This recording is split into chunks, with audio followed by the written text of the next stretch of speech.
ಇವತ್ತಿನ ದಿನ ನಾನು ಲಿವರ್ ಪೆಪ್ಪರ್ ಫ್ರೈ ಮಾಡ್ತಾ ಇದ್ದೀನಿ. ಲಿವರ್ ಪೆಪ್ಪರ್ ಫ್ರೈ ಮಾಡೋದಕ್ಕೆ ಇಲ್ಲಿ ನಾನು ಏನೇನು ತೊಗೊಂಡಿದ್ದೀನಿ ಅಂತ ಹೇಳಿದ್ರೆ, ಅರ್ಧ ಕೆಜಿಯಷ್ಟು ಲಿವರ್ ತೊಗೊಂಡಿದ್ದೀನಿ, ಮತ್ತು ಒಂದು ಈರುಳ್ಳಿನ ಸಣ್ಣದಾಗಿ ಕಟ್ ಮಾಡ್ಕೊಂಡಿದ್ದೀನಿ, ಜೊತೆಗೆ ಶುಂಠಿ ಬೆಳ್ಳುಳ್ಳಿ ಪೇಸ್ಟು ಇದು 1 ಟೇಬಲ್ ಸ್ಪೂನ್ ಅಷ್ಟು ತೊಗೊಂಡಿದ್ದೀನಿ, ಮತ್ತು ಕೊತ್ತಂಬರಿ ಸೊಪ್ಪು, ಕರಿಬೇವಿನ ಸೊಪ್ಪು, ಅರ್ಧ ಹೋಳು ನಿಂಬೆ ಹಣ್ಣು, ಮೆಣಸಿನ ಪುಡಿ, ಗರಂ ಮಸಾಲ, ಜೊತೆಗೆ 2 ಹಸಿಮೆಣಸಿನ್ಕಾಯಿನ ಚಿಕ್ಕದಾಗಿ ಕಟ್ ಮಾಡಿ ಇಟ್ಕೊಂಡಿದ್ದೀನಿ.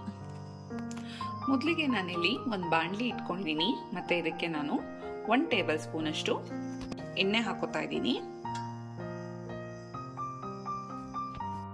ಎಣ್ಣೆಯಲ್ಲಿ ಕಾದಿದೆ, ಹಾಗಾಗಿ ಹಸಿಮೆಣಸಿನ್ಕಾಯಿ ಸೇರಿಸ್ಕೊತಾ ಇದ್ದೀನಿ, ಈರುಳ್ಳಿ ಮತ್ತೆ ಕರಿಬೇವಿನ ಸೊಪ್ಪು. ಇದೆಲ್ಲ ಸ್ವಲ್ಪ ಹಸಿ ವಾಸನೆ ಹೋಗೋವರೆಗೂ ಇದರಲ್ಲಿ ಎಣ್ಣೆನಲ್ಲಿ ಹುರ್ಕೋಬೇಕಾಗತ್ತೆ.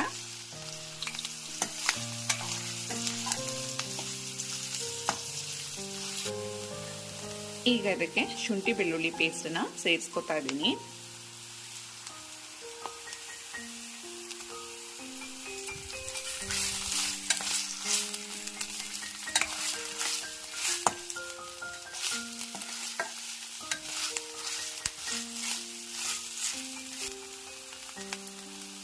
ಇದೆಲ್ಲ ಆಗಿದೆ, ಹಾಗಾಗಿ ಇದಕ್ಕೆ ತಗೊಂಡಿರುವಂಥ ಲಿವರ್ನ ಸೇರಿಸ್ಕೊತಾ ಇದ್ದೀನಿ. ಇಲ್ಲಿ ನಾನು ಲಿವರ್ನ ಕಟ್ ಮಾಡ್ಕೊಂಡಿಲ್ಲ, ಹಾಗೆ ಡೈರೆಕ್ಟಾಗಿ ಹಾಕೋತಾ ಇದ್ದೀನಿ.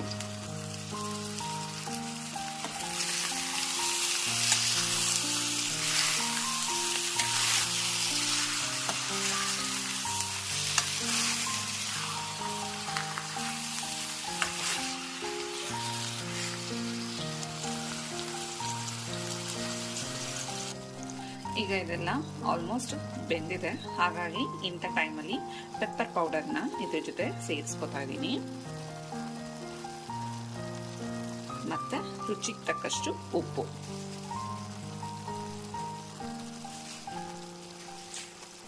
ಇದನ್ನೆಲ್ಲ ನಾವು ತುಂಬಾ ನೀಟಾಗಿ ಕಲಿಸ್ಕೋಬೇಕಾಗತ್ತೆ. ಈಗ ನಾನಿಲ್ಲಿ ಪೆಪ್ಪರ್ ಪೌಡರ್ನ ಸೇರಿಸಿ ತುಂಬ ಹೊತ್ತಾಗಿದೆ, ಮತ್ತು ಇದರಲ್ಲಿ ಉಪ್ಪು ಮತ್ತು ಖಾರ ಎಲ್ಲ ತುಂಬ ಚೆನ್ನಾಗಿ ಹಿಡಿದಿದೆ, ಹಾಗಾಗಿ ನಾನೀಗ ಗರಂ ಮಸಾಲಾನ ಸೇರಿಸ್ಕೊತಾ ಇದ್ದೀನಿ.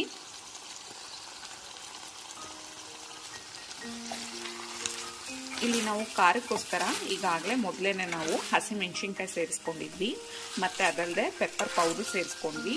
ಈಗ ಗರಂ ಮಸಾಲ ಸೇರಿಸ್ಕೊಂಡಿದ್ದೀನಿ, ಹಾಗಾಗಿ ಇನ್ನು ನಾವು ಇದಕ್ಕೆ ಯಾವುದೇ ಥರ ಬೇರೆ ಏನು ಕೂಡ ಖಾರನ ಇದರಲ್ಲಿ ಆ್ಯಡ್ ಮಾಡ್ಕೋತಾ ಇಲ್ಲ. ಇದು ಪೆಪ್ಪರ್ ಡ್ರೈ ಆಗಿರೋದ್ರಿಂದ ಇಲ್ಲಿ ನಾನು ಇದಕ್ಕೆ ನೀರು ಸೇರಿಸ್ಕೋತಾ ಇಲ್ಲ. ನಿಮ್ಗೇನಾದರೂ ಬೇಕು ಅಂದರೆ ಸೇರಿಸ್ಕೋಬೋದು. ಮತ್ತು ನಾನಿಲ್ಲಿ ಕಡಿಮೆ ಉರಿ ಮಾಡಿ ತಟ್ಟೆ ಮುಚ್ಚಿ ಸ್ವಲ್ಪ ಹೊತ್ತು ಹಾಗೆ ಇದು ಬೇಯೋದಕ್ಕೋಸ್ಕರ ಬಿಡ್ತಾ ಇದ್ದೀನಿ. ಪೂರ್ತಿಯಾಗಿ ರೆಡಿ ಆಗಿದೆ, ಹಾಗಾಗಿ ನಾನೀಗ ಗ್ಯಾಸ್ ಆಫ್ ಮಾಡ್ಕೋತಾ ಇದ್ದೀನಿ. ಗ್ಯಾಸ್ ಆಫ್ ಮಾಡಿಕೊಂಡು ನಿಂಬೆ ಹಣ್ಣನ್ನು ನಾನಿಲ್ಲಿ ಸೇರಿಸ್ಕೋತಾ ಇದ್ದೀನಿ.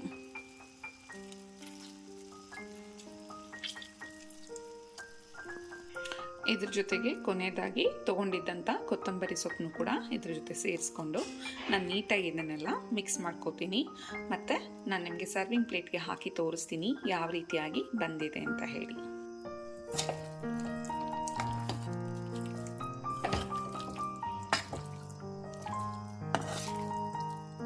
ಕೊನೆಯದಾಗಿ ನಿಮಗೆ ಇದು ಈ ರೀತಿಯಾಗಿ ಬರುತ್ತೆ, ಮತ್ತು ಇದು ಚಪಾತಿ ಅಥವಾ ರೊಟ್ಟಿ ಇದಕ್ಕೆಲ್ಲ ತುಂಬಾ ಚೆನ್ನಾಗಿರುತ್ತೆ. ನೀವು ಇದನ್ನ ಅನ್ನಕ್ಕೂ ಕೂಡ ಸೈಡ್ ಡಿಶ್ ಆಗಿ ಯೂಸ್ ಮಾಡ್ಕೋಬಹುದು. ನೀವು ಒಂದ್ಸಲ ಮನೆಯಲ್ಲಿ ತಪ್ಪದೆ ಟ್ರೈ ಮಾಡಿ. ನಾನು ಇವತ್ತಿನ ದಿನ ಮಾಡಿರೋಂಥ ರೆಸಿಪಿ ನಿಮಗೆ ಇಷ್ಟ ಆಯಿತು ಅಂದರೆ ಮರಿದೇ ನನ್ನ ಚಾನಲ್ನ ಸಬ್ಸ್ಕ್ರೈಬ್ ಮಾಡಿ. Thank you.